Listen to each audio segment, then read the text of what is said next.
हमारे नए गली न्यूज़ इंडिया चैनल को सब्सक्राइब करें और बेल आइकन दबाना ना भूलें। एमआईएम को एक बहुत इंपॉर्टेंट सीट मिली है औरंगाबाद से। इम्तियाज़ जलील की एमपी बन गए, एक और एमपी आए हुए हैं। कई सालों से सिर्फ असदुद्दीन ओवैसी साहब जो है वो एमपी थे, मगर एक और साथीदार अब उनके साथ इम्तियाज़ जलील जो है वो जाने वाले हैं एमपी बन के। जीत हुई है, आज जश्न मनाया गया बाइकल्ला में। वारिस पठान जो बहुत ही करीबी है, हमारा टैग था कि असद साहब के दो अनमोल रतन हैं, एक है वारिस पठान और एक इम्तियाज़ जलील। तो इम्तियाज़ जलील जो है वो अब एमपी बन चुके हैं। बात करते हैं वारिस जी क्या आज सुबह से चल रहा था? ये सबसे पहले तो मैं अल्लाह सुब्हाना तआला का बहुत बहुत शुक्रिया अदा करूँगा कि जिसने रहम कर दिया, करम फरमाया, और आज इतिहास में ऑल इंडिया मजलिस इत्तेहादुल मुस्लिमीन के जो एक एमपी थे हमारे बैरिस्टर असदुद्दीन साहब, उनके साथ आप मेरे भाई इम्तियाज़ जलील साहब भी एमपी बन के पार्लियामेंट में जाएंगे।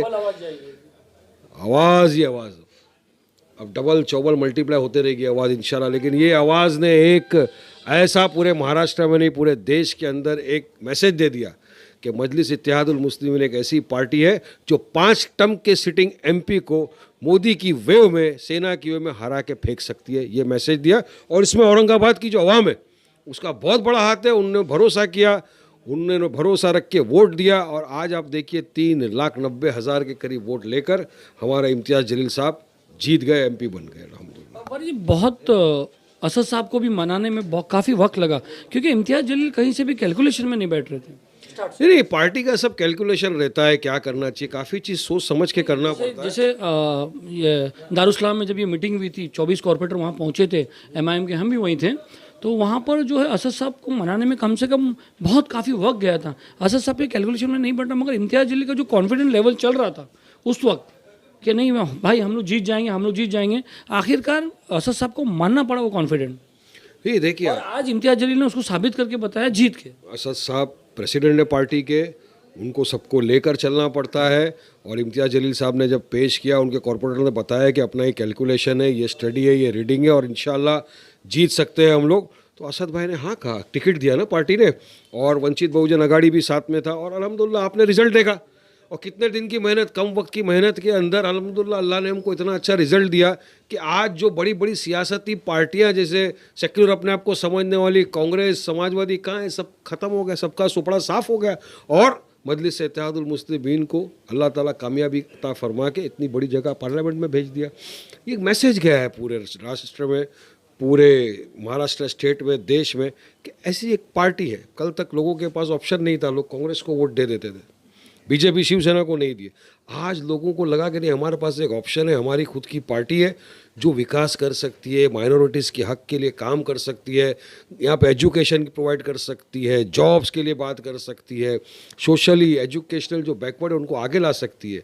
तो ये सब चीज़ों को मद्देनज़र रखते हुए आपने देखा आवाम ने किस तरह से दिल से आके वोट डीपली एनालाइज किया जाए तो ये जो सीट निकली, ये 2 के लड़ने की वजह से, जैसे आपके यहाँ पर बाइकल्ला में हुआ था वारिस भाई एमएलए के टाइम पे, कि 2 आपसी में लड़ गए थे, उसमें वारिस भाई जो है थोड़ा आगे निकल गए थे। वैसे ही यही चीज़ वहाँ पर दोहरी गई है। जब हर्षवर्धन जो है बीजेपी का, वो अपोजिट गया वहाँ पर, तो 2.5 लाख के ज़्यादा वोट मिले उसको। नहीं, ऐसा नहीं है, मेरे सामने 2 नहीं लड़े थे, मेरे सामने तो 4-4 लड़ गए थे। अच्छा, हाँ, एमएनएस भी था, गावली भी थी, बीजेपी भी था, कांग्रेस के सिटिंग 2 टाइम एमएलए भी थे, सब थे। लेकिन अल्लाह जिसको इज्जत देना चाहता है, बड़ा फैक्टर बन गया। हर्षवर्धन फैक्टर था, झांबट थे कांग्रेस के, वो एक फैक्टर था। मगर एमआईएम के कार्यकर्ताओं में और वहाँ के लोगों को चाहिए था एक बदलाव, डेवलपमेंट। ये जीत है संविधान की, ये जीत है विकास की, ये जीत है डेवलपमेंट की। ये इंसाफ हुआ है लोगों के साथ अब जाके औरंगाबाद का। इतनी वक्त से सिर्फ एक मोनोपोली चल रही थी कि नहीं भाई एक ही जन वोट लेगा वो जीतेगा, नहीं, उसके सामने को ऐसा खड़ा नहीं होता था गद्दावर नेता। आज जब मजलिस इत्तेहादुल मुस्लिमीन ने खड़ा किया इम्तियाज़ जलील को, तो रिजल्ट सबने देखा किस तरह से हम जीतते। अब यही बात सब तरफ महाराष्ट्र में जा रही है, देश भर में जा रही है। अभी एमएलए की सीट उनकी खाली हो जाएगी, तो वहाँ से क्या वारिस पठान जाके लड़ेंगे, क्योंकि विनिंग सीट है। अरे देखो, रहा सवाल वारिस पठान का, तो मैं आपको बताऊं कि वारिस पठान अपने सदर जनाब बैरिस्टर असदुद्दीन ओवैसी साहब जो डिसीजन लेंगे उस डिसीजन को मानता था, है और मानेगा। और जहाँ भेजेंगे लड़ेंगे, जो बोलेंगे करेंगे। हम लोग कार्यकर्ता लोग हैं, हम लोग पार्टी की लाइन पे चलते हैं, पार्टी को लेके चलते हैं, और इज्जत देने वाला जीत हार अल्लाह के हाथ में, वही सबका मालिक है। और अल्हम्दुलिल्लाह उम्मीद है अल्लाह की ज़ात से कि आगे फतेह होगी और काफ़ी भारी अक्सरियत के साथ अब मजलिस इत्तेहादुल मुस्लिमीन और वंचित बहुजन अघाड़ी मिलकर लड़ेंगे। और आप खुद देखना महाराष्ट्र के अंदर 30 से 35 हमारे एमएलए इंशाल्लाह जीत के आएंगे। वारिस जी, आप भी बीच में कुछ जरा थोड़ा हलचल कर रहे थे, एमपी इलेक्शन मुंबई में, क्या था वो? मैं कोई हलचल नहीं कर रहा था, ये आप लोग ही हलचल करवा रहे थे। एक दिन सुबह में उठ के देखता हूँ पेपर में तो वारिस पठान यहाँ से लड़ रहे, दूसरे दिन देखता हूँ तो वहाँ से लड़ रहे। मुझे एमपी लड़ने का कोई शौक ही नहीं था, ना मेरा एस्पिरेशन था। मैं एमएलए में हूँ, बहुत खुश हूँ, अवाम ने मुझे मोहब्बत से जिताया, मैं उनका काम करने में मानता हूँ और पार्टी डिसाइड करती है ना। मैंने जैसा बताया डिसिप्लिन तो होना चाहिए पार्टी में, पार्टी बोले लड़ो लड़ डालो, और पार्टी ने मुझे कुछ कहा ही नहीं कि लड़ो या मत लड़ो। चलो, मैंने कहा कि नहीं, मैं बहुत खुश हूँ। तो आपके कैलकुलेशन में मुंबई की कौन सी सीट बैठ रही थी? ये अगर असद साहब अगर बोलते कि वारिस देखो जरा एमपी की मुंबई से कहाँ से लड़ सकते हैं या महाराष्ट्र से, तो समय पहले आपका कहाँ दिमाग जाता? ये सलीम भाई, आज की जो गणित देखो तो अल्हम्दुलिल्लाह, अगर बड़े बोल नहीं बोलता, अल्लाह बड़े बोल से बुलाए, लेकिन अगर वारिस पठान कोई भी 6 सीट से लड़ लेता तो अल्हम्दुलिल्लाह जीत जाता है। मगर अल्लाह है, क्योंकि ये लोगों में ताकत नहीं है बीजेपी को हराने की, हम में ताकत है हराने की, और हम लोगों को पता है। बहुत सारे लोगों का तो ये कहना है कि आप लोग की वजह से बीजेपी जीत जाती है। नहीं नहीं, क्या हम लोग यहाँ कहाँ लड़े? बॉम्बे में हमने 6 सीट पे एक भी सीट में लड़े क्या? नहीं लड़े।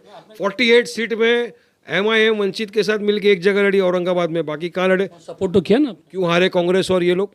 सपोर्ट तो किया ना हमने। सपोर्ट तो अलायंस तो 40,000 वोट, 20,000 वोट, 25,000 वोट एमपी इसमें मायने रखते। देखिए, संविधान जो डॉक्टर बाबा साहब अम्बेडकर ने दिया है ना, आपको मुझे हम सबको राइट है इलेक्शन लड़ने का, जहाँ से चाहे लड़ सकते, किसी की बाप की जागीर नहीं है कि नहीं तुम मत लड़ो।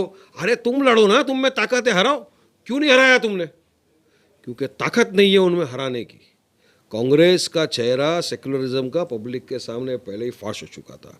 आज सेम हालत समाजवादी या जो भी आप पार्टी देख लो, क्या है, बीजेपी 349 पे पहुंच गई। तो कहीं क्या कहोगे इस विन को? आप क्या कहोगे वारिस जी, जो ये इतनी बड़ी स्वीप हुई है, जैसा उम्मीद कम की जा रही थी कि मोदी जी इस बार मेजोरिटी में नहीं आएंगे, एंड एनडीए जो है बहुत कम मार्जिन लाएगी, तो इस जीत को आप कैसे क्या कहोगे? ये जीत तो अभी हुई है, जीते हैं मोदी जी, फिर से प्राइम मिनिस्टर भी बनेंगे देश के। आप आरोप नहीं लगाओगे ईवीएम का? देखिए, आरोप प्रति आरोप लगाना ये मेरा काम नहीं है। अब जो भी आगे होगा वो सब लोग। फिर आपको क्या लगता है ईवीएम के बारे में आपका क्या है? मैं कुछ खास ईवीएम के बारे में नहीं बोलना चाहता हूँ इस वक्त। क्योंकि आप लोग जीत गए इसलिए। नहीं, ऐसी बात नहीं है। मैं ईवीएम के बारे में, अगर आप अभी ईवीएम की बात करोगे तो बोलेंगे वहाँ कैसे जीते फिर? नहीं, वैसा भी नहीं है। आप मेरे मुंह में अल्फाज मत डालिए, मैं बोलने वाला ही नहीं हूँ। मुझे ईवीएम का क्या है, जो ईवीएम के लिए सब लड़ रहे, जो होएगा देखिए। इस जीत को आप रिलीजियस बेस पे मानोगे? क्योंकि आप देखिए कि जो मालेगांव ब्लॉक एक्यूज है प्रज्ञा ठाकुर, वो भी बहुत भारी मत से जीती है। यही शॉकिंग है कि मालेगांव की एक टेरर एक्यूज, जिसके ऊपर कितने लोगों के कत्ल का मुकदमा है, जो आज मेडिकल ग्राउंड पे बेल पे बाहर है, मेरिट्स पे बाहर नहीं है, वो इतने भयंकर बयानबाजी करती है। हमारे फौजी हेमंत जो पुलिस ऑफिसर थे, जो शहीद हो गए पाकिस्तान के आतंकवादियों के साथ लड़ते हुए, जिन्होंने अपनी जान गंवा दी, उनके बारे में उसने कितना गलत कहा कि मैंने उनको कर्ज किया था, बदवा दी थी। बाबरी मस्जिद पे बोले मैंने चढ़ के गुम्मत को तोड़ दिया था, शहीद करने के अंदर उसका हाथ था। नथुराम गोडसे के बारे में वो तो बाद में कहा, नथुराम के बारे में। इस इलेक्शन को वही तो अब जब ऐसे ऐसे लोग जीत कर पार्लियामेंट में, पब्लिक जीता रही ना वारिस जी। नहीं, पार्लियामेंट में मोदी, ये तो खड़ा रखा है मगर पब्लिक जीत। अब वही तो मुझे अफसोस की बात है कि ऐसे लोग पार्लियामेंट में जाएंगे तो क्या आतंकवाद का पाठ पढ़ाएंगे, क्या विकास की बात करेंगे? मगर फिर उनके सामने खड़े थे कांग्रेस के दिग्गज नेता, हम तो नहीं खड़े थे, हराना था ना। ये सब इल्जाम, ए टीम बी टीम सी टीम, ये सब गलत बात है। पब्लिक ने माइंड बना लिया है। अब देश का युवा उसी के साथ जाएगा जो विकास करेगा, विकास का काम करेगा, डेवलपमेंट करेगा, और ये जो गंदी राजनीति करते हैं वैसा नहीं चाहता है। जी, आप अपना सेलिब्रेट करते रहिए, मिठाई खाते रहिए, हार फूल लेते रहिए। हमारा सवाल आपके लिए आज तक के लिए इतना ही था। बहुत बहुत शुक्रिया, गली से बात करें। बहुत बहुत शुक्रिया गली न्यूज़ का। कॉन्ग्रेचुलेशन। कांग्रेचुलेशन गली न्यूज़ ने भी काफ़ी हमारा प्रचार किया था, चुनाव के वक्त भी आपने किया था, अभी भी किया, और काफ़ी हमारे जो लोग हैं ग्रुप्स के अंदर गली न्यूज़ को फॉलो करते हैं, तो आप सच करेक्ट प्रॉपर न्यूज़ दीजिए और निष्पक्ष दीजिए, किसी एक ही पार्टी को लेकर चलना नहीं। हकीकत सामने है तो हकीकत को भी आप बयान करिए, मेरी आपको एक राय। बहुत बहुत शुक्रिया गली से बात करने के लिए।